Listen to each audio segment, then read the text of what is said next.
Some of the most fascinating stories in Christian history were never written inside the Bible. They survived in forgotten manuscripts, copied by monks, hidden in remote monasteries, and passed quietly from one generation to the next. Most people have never heard of them.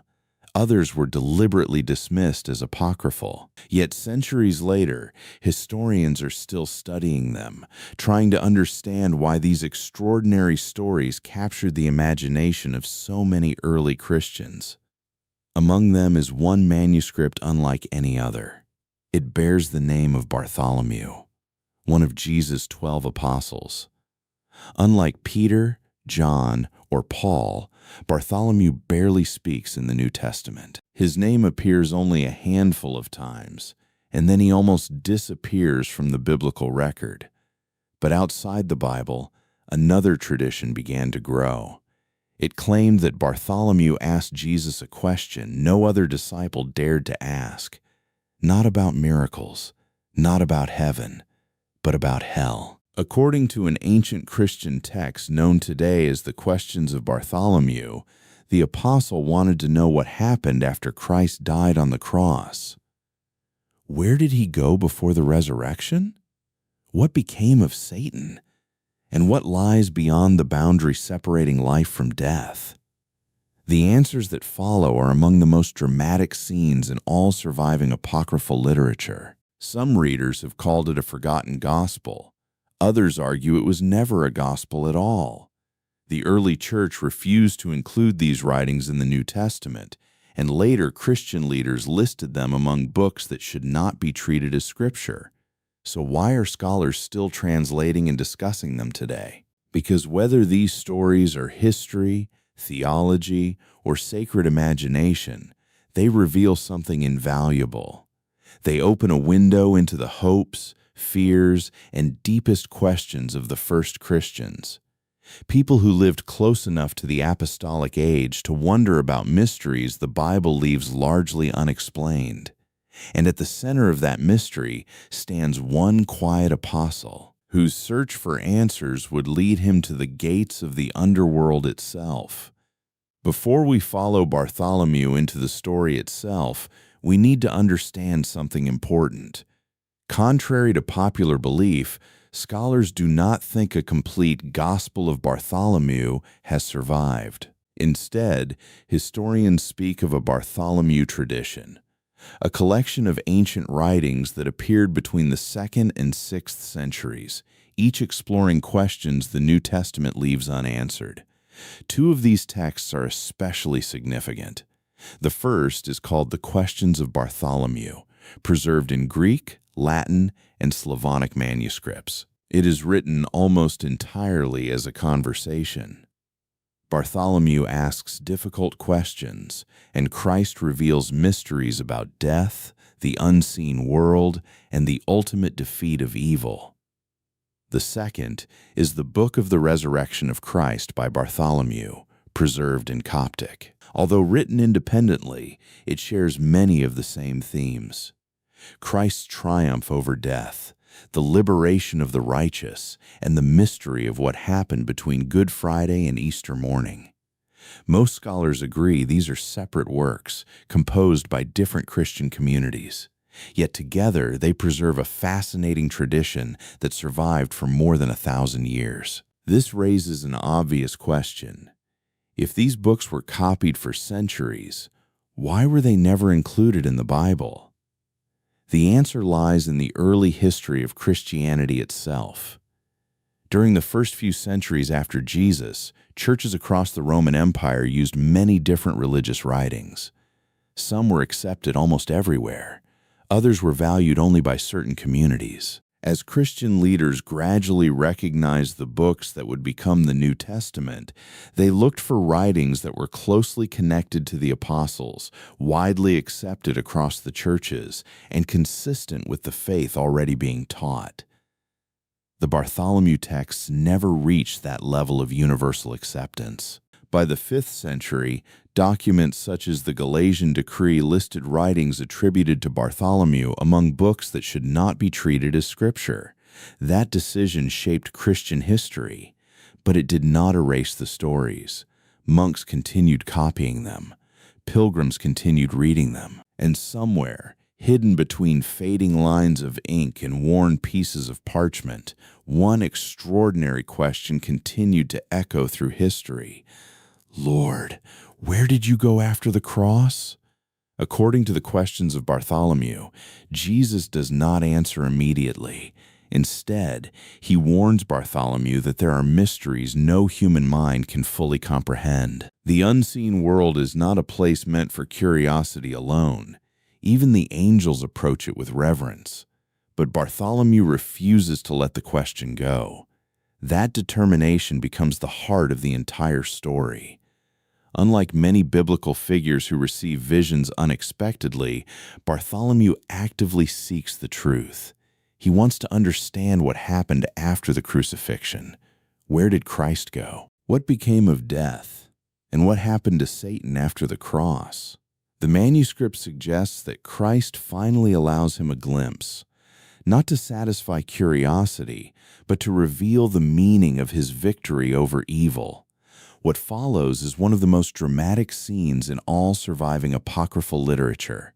The narrative leaves the world of the living and descends into the realm of the dead. Early Christians were already familiar with this idea. Passages such as 1 Peter 3:19 and Ephesians 4:9 were understood by many ancient believers as pointing toward Christ's descent to the dead, although interpretations have differed throughout Christian history. The Bartholomew tradition takes that belief and expands it into a vivid narrative filled with powerful symbolism. In the Book of the Resurrection of Christ by Bartholomew, death itself is portrayed as powerless before Christ. The gates of the underworld cannot hold him. Darkness begins to retreat before his presence, and the kingdom of death trembles as its authority starts to collapse. The image is striking. Christ does not enter as a prisoner. He enters as a king. The manuscript describes him breaking the gates of the underworld and bringing hope where none seemed possible. Ancient prophets and the righteous await their deliverance, while the powers of darkness realize that their dominion is coming to an end. Then Bartholomew makes one final request. He wants to see Satan. The other apostles fall silent. Even Christ warns him that what he is about to witness is beyond ordinary human strength. But Bartholomew insists, and with that single request, the story reaches its most unforgettable moment. The silence breaks with the sound of a trumpet. According to the Questions of Bartholomew, the archangel Michael gives the command, and the depths of the underworld begin to shake. From the darkness emerges a terrifying figure, bound in countless chains and surrounded by angels. The manuscript calls him Beliar, a name used in several ancient Jewish and Christian writings as a title for the embodiment of evil. The description is intentionally overwhelming. The writers don't attempt to paint a realistic picture. Instead, they use powerful symbolic language to express the horror of absolute rebellion against God. The figure is so terrifying that the apostles can no longer remain standing. They collapse to the ground, unable to bear what they are witnessing. Only after Christ strengthens them do they rise again. Then something completely unexpected happens. Rather than speaking directly to Christ, Beliar is ordered to answer Bartholomew. For a brief moment, the one who deceived humanity is forced to stand before a humble apostle and explain his own downfall. According to the manuscript, Beliar says that he was once known by another name, Sataniel. Whether this reflects an early theological tradition or later symbolic storytelling remains debated among scholars, but within the narrative it carries an important message. Evil was not created to be evil. It became evil through pride. Beliar describes how he desired honor that belonged to God alone. His ambition became rebellion, and his rebellion became exile. The one who sought the highest throne became the ruler of the lowest place. That lesson would have been instantly familiar to early Christian audiences. Throughout Scripture, pride is repeatedly presented as the beginning of humanity's separation from God. The Bartholomew tradition expresses that same idea through dramatic imagery rather than theological argument. But perhaps the most surprising detail is Bartholomew himself. He never insults Beliar. He never argues with him. He simply listens. The purpose of the dialogue is not to glorify evil. It is to expose it. The manuscript suggests that deception loses its power when truth is brought into the light. For many modern historians, this is one of the most fascinating parts of the text. The story is not really trying to describe the geography of hell. It is exploring the nature of sin, pride, justice, and redemption through symbolic storytelling. And that changes the way we should read everything that comes next. Nearly 2,000 years have passed since these mysterious writings first began circulating among Christian communities. Empires have risen and fallen. Libraries have burned. Countless ancient books have disappeared forever. Yet the Bartholomew tradition survived, not because the church secretly preserved it as hidden scripture, but because generations of believers believed it was worth copying, studying, and discussing, even while recognizing that it did not belong in the biblical canon. Today, historians approach these texts very differently than people did in the ancient world. They do not ask, did Bartholomew literally travel into hell? Instead, they ask, what does this story tell us about the beliefs of the earliest Christians? That distinction is important. The Questions of Bartholomew and the Book of the Resurrection of Christ by Bartholomew are not accepted as scripture by the vast majority of Christian traditions.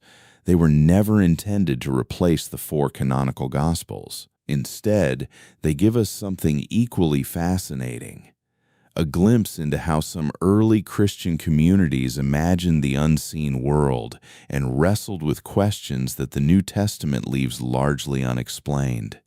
And perhaps that is why these manuscripts continue to attract attention today. Not because they reveal a hidden chapter of the Bible, not because they prove what hell looks like, but because they remind us that every generation has asked the same timeless questions. What happens after death? Can evil ever truly be defeated? Where is justice found? And does hope still exist beyond the grave? Bartholomew's story does not claim to settle those questions once and for all. Instead, it invites us to think about them. Perhaps that is the real legacy of these forgotten writings. They encourage curiosity without demanding certainty. They preserve ancient faith without replacing Scripture. And they remind us that history is often more complex and far more fascinating than we first imagine. Maybe the greatest mystery was never what Bartholomew saw beneath the earth. Maybe the greatest mystery is why humanity, across every generation, continues searching for answers about the world beyond death. Because some questions never disappear. They simply wait for someone brave enough to ask them again. If you enjoy documentaries exploring biblical history, lost scriptures, ancient manuscripts, and the forgotten world of early Christianity, consider subscribing. Because some of history's most remarkable stories were never removed from history. They were simply forgotten.